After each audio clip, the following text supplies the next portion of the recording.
How can I be more aligned with the masters who've come here to teach us on this planet?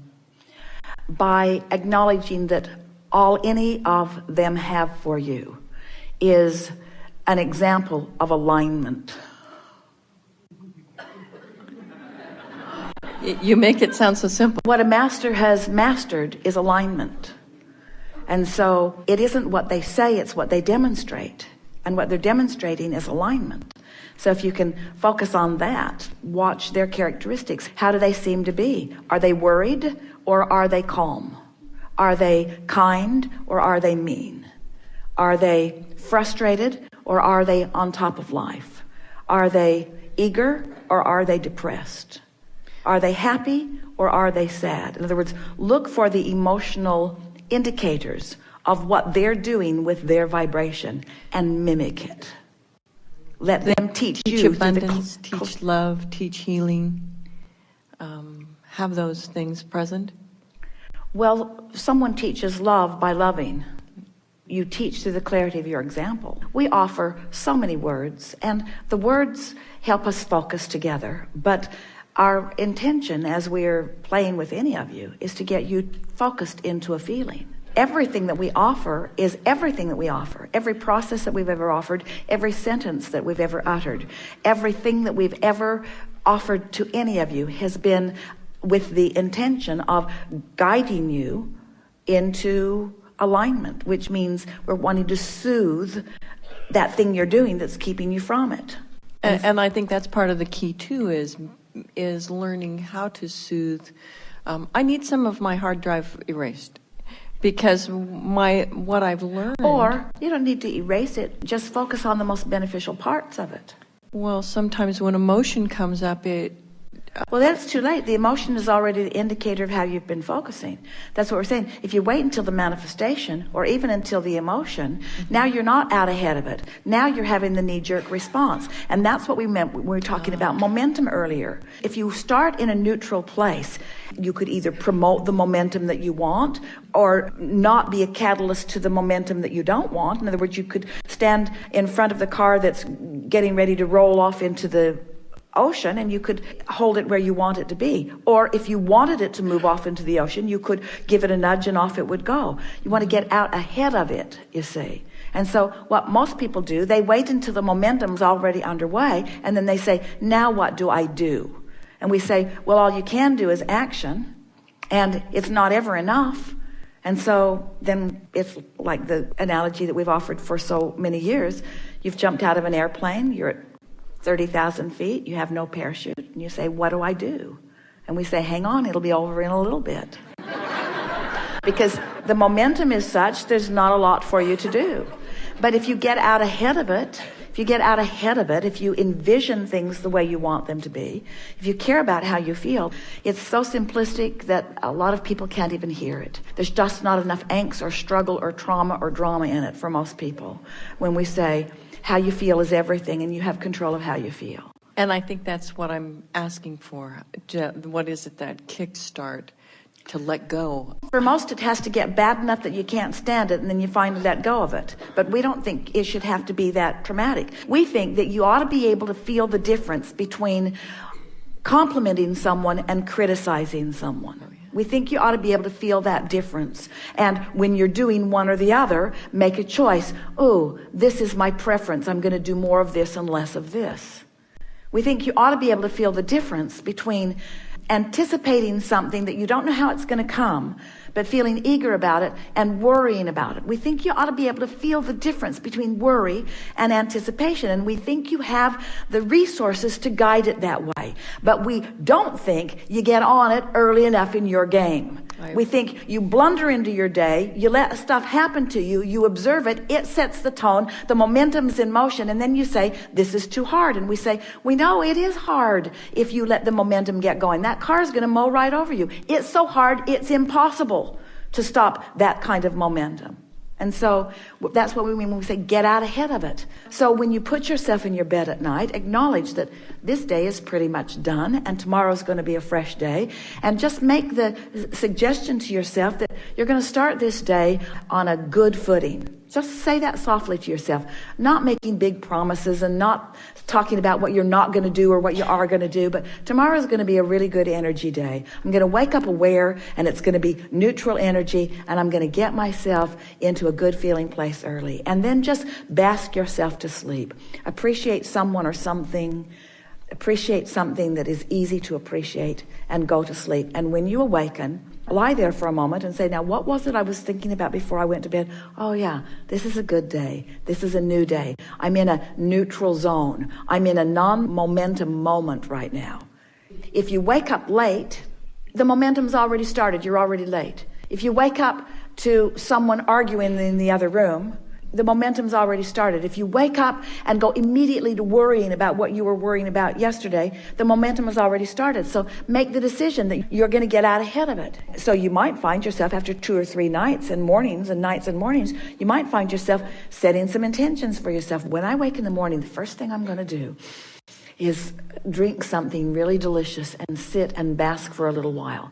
And I think my favorite place to do that would be there. Yeah. I think in the morning when I wake up, I'm going to drink something lovely, and I'm going to refresh myself, and I'm going to sit and bask for just a little while right there. Now, you've already started momentum. Now, some of you are saying, oh, yeah, well, like, good chance I'm going to have for doing that, because when I wake up in the morning, all hell always breaks loose in my life. And we say, all right, so you've already crashed up against some momentum. So you have to take a different tact. So you have to go even more general than that. So you have to start saying to yourself, well, I think I could carve out a place somewhere in my day where I could do something like that, and I'm going to look for more opportunity to do that. In other words, you just have to keep finding more pleasant thoughts and fewer unpleasant thoughts until you convince yourself that you are capable of controlling the direction of the way your day is going to go.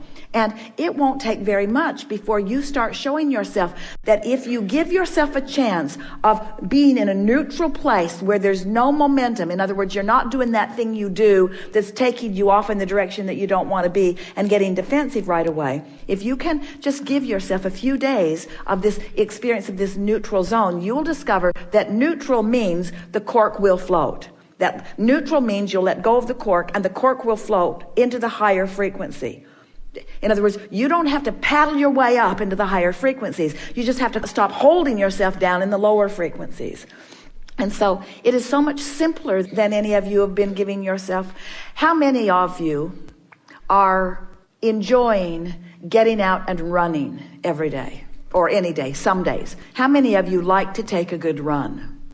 And have you noticed that when you do it, that there is a momentum in the way you feel? Runners call it getting into a zone. They can't even really explain what it is. But they've started in a neutral place, and the movement itself is distracting them enough from enough other things that it gives them a clear place for their energy, and it allows their energy to raise, you see. And so that's what we're suggesting, is that you get out ahead of it. I had already learned some of that from some of your teachings about go to bed. I have this wonderful bed, and I crawl into bed and I think those good thoughts, and I wake up in the morning and I do that. But then, so what are some of the first thoughts that you come across in the morning? What are just call them out and we'll repeat them. We'll find them. But what are the troublesome thoughts that you're bumping up against? Bumping up against, it's a good way to say it because it's active in your vibration, so you're bumping up against it. What are some of those early morning bumping up against unpleasant thoughts that you're finding? Take it easy there just a little bit. So I feel physically uncomfortable. What else? I don't want to go to work. I didn't get enough sleep. What else? I have too much to do. So now let's just take those. I have too much to do. When you say that, that just keeps that momentum going. So what if when you go to bed, you will suggest to yourself that eventually I'm going to come into alignment with what I have to do? Just that soft suggestion. Eventually I'm going to come into alignment with what I have to do. Eventually, I'm going to access the leverage of the energy that creates worlds, and I'm going to get that energy helping me out on some of this. Now, you've already, just with that statement, the night before you made that statement, when you wake up in the morning, if that previous thought had any momentum, it won't be as much momentum as it had before you made that statement. So now you awaken, and you might even notice that for the first time in a long time, you are feeling a little bit of ease. And then you want to stop and say to yourself out loud if you want to, but at least acknowledge that it happened. I am having a realization of some ease. That realization of that ease is a momentum that is different from what I've had before. You see what we're getting at? So that you start noticing that the things that you're saying and that the things you're focused upon in an attitude of more comfort. So let's say you wake up in the morning and your body hurts. When you put yourself in your bed at night, lie there for a little bit and try to find something that makes you feel comfort in your body. Appreciate the softness of the bed, or appreciate the comfort of the pillow. Focus upon something that feels good. Try to put yourself in a comfortable position where you are acknowledging, this feels good. This feels good.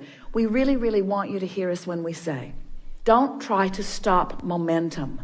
That's what makes you think you can't do it. That's what makes you think you're doing it wrong. That's what makes you think it's too hard. You're trying to stop momentum that is already in motion. Don't worry about stopping it. Let it play out. It's not going to be that bad. Let it play out. Let the momentum play out, and put your energy, your mindset, your determination toward getting new energy started.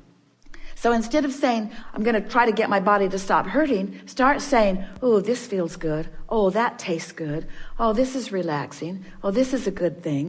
Get that momentum going. And it is our promise to you, with far less attention than you have put into almost anything else that you are doing, you will begin to dovetail with this energy that creates worlds, and you'll begin to feel momentum. And it won't take long before you'll begin to feel a sort of invincibility.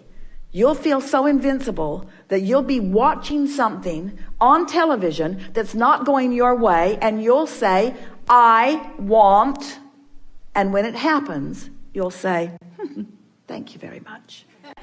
Thank you very much. Thank you very much. Thank you very much. Thank you very much. Thank you very much for recognizing me. Thank you very much for hearing me. Thank you very much for flowing energy towards something that I have chosen as my object of attention. Thank you very much. Thank you very much for recognizing my power. Thank you very much for recognizing my clarity. But you got to put yourself in that place where you've practiced it enough that you're starting to expect it. And see it. When you decide that you're going to go someplace, and you know where you're going, envision yourself there. How often do you return to a restaurant that you've been at before, and they seat you at the same table that you've been before? Has that ever happened to you? And you say, this must be our table, even though it's not the same person that's seating you. Well, why is that? It's because that's the impression that you have offered to the universe about being in that space. It is your table. That's where the momentum is. That's the momentum. So you arrive at the timing of that table to seat you. You arrive with the impulse of that person. In other words, nothing happens randomly. Everything is following this vibrational momentum that you've got going, you see. And we're here to remind you of this huge momentum that you got going before you even came into these physical bodies. This momentum of well-being, this momentum of creativity, this momentum of right place, right time, this momentum of life being good for you, this momentum of things working out for you, this momentum of being here to relish this delicious experience that you're co-creating in. There's huge momentum. And you had to pick up a lot of things along your physical trail and start getting some other momentums going on that were resistant in nature, that you're stumbling over, that you're tripping over, that you're bumping into, you see. But just get yourself in that neutral zone and think about momentum and think about law of attraction. And then do something to promote a feeling of something that feels comfortable to you. And then don't stand there and take score immediately. Oh, I thought this good thought and nothing good came to me right now. Just keep doing it and keep doing it and keep doing it. Before you know it, you'll have a realization. Oh, this is related to that. Oh, this is related to that. Oh, this is related to that. Everything is about the momentum that you set into motion. So if you're reveling in something, if you're appreciating something and the thought comes, is it a thought that came from a neutral place? No, it isn't. It's a thought that came from momentum that you had going. And often it's a thought that's inspired from non-physical. In other words, you get your vibration high enough where you're hearing what we're saying, and we're flowing all kinds of ideas to you that you're picking up on, you see. That's momentum. That's that leverage that we're talking about.